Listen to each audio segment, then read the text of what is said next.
আসসালামু আলাইকুম। হুজুর, তারাবি কি 8 টাকা পড়তে হবে নাকি 20 টাকাতে বাধ্যতামূলক করতে হবে? অনেক সুন্দর প্রশ্ন করেছেন। এখন আমাদের সমাজে দেখা যায় কেউ 8 টাকা পড়ে, কেউ 20 টাকা পড়ে, এরকম অনেক বন্ধু। আর আমি সিরিয়াসলি যেটা বলতেছি এটা পালন করার চেষ্টা করবেন।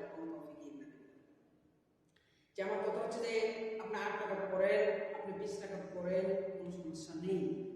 কিন্তু কথা হচ্ছে যে আল্লাহ রাব্বুল আলামিন নিচে কোরআন কারীম বললেন ওয়ারাত্তিলিল কুরআন তারতিল। তোমরা কোরআন কি করো? তারতিল ঠিক রেখে কি করো? পড়ো। কোরআনের মধ্যে যেটা ঘোষণা করেছে সেটার বাইরে গেলে নামাজ হবে না। এটা আমার বাপের কথা না, আমার 14 গোষ্ঠীর কথা না, এর আল্লাহ তাআলার কথা। আল্লাহর কথা ফেলে দিতে পারবেন না। কিন্তু কথাটা হচ্ছে আমরা যারা 8 টাকা করি তারা ভাবতেছে আমরা সহি, তারা ভাবতেছে আমরা কি সহি, তারা তারতিল ঠিক রেখে পড়তেছে, তারা মনে করতেছে আমরা সহি। যারা 20 টাকা করতেছে তারা মনে করতেছে আমরা সহি।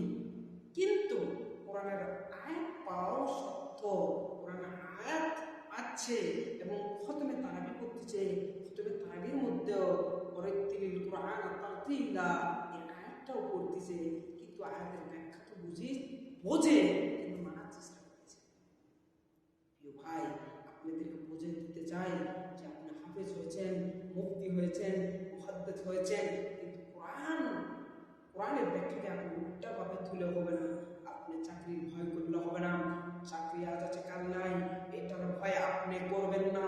যেমন আছে চাকরির ভয় করো যদি ছেড়ে দাও ওই না গতি, কি হবে বেঁচে থেকে অযথা বিদ্যা শিখে, যদি না করতে পারি শাসকবিহীন সমাজ থাকে। তাহলে আমরা সমাজটা কেমন করে করতেছি?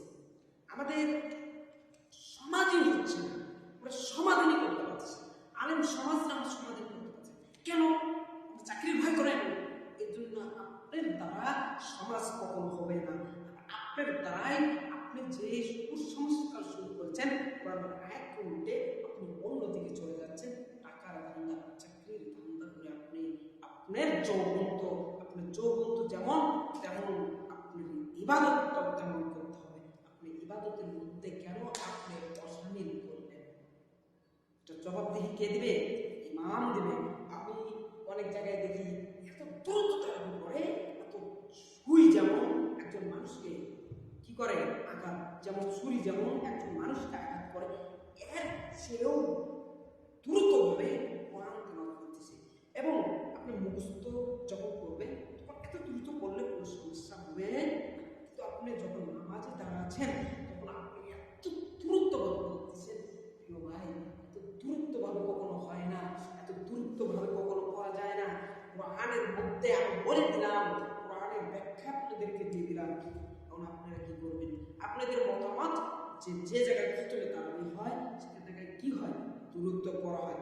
আপনারা খতমে তারাবি পড়েন, সূরা তারাবি পড়েন, আপনারা চেষ্টা করবেন যে সহিভাবে পড়ার জন্য এবং তারতিল ঠিক রেখে পড়ার জন্য।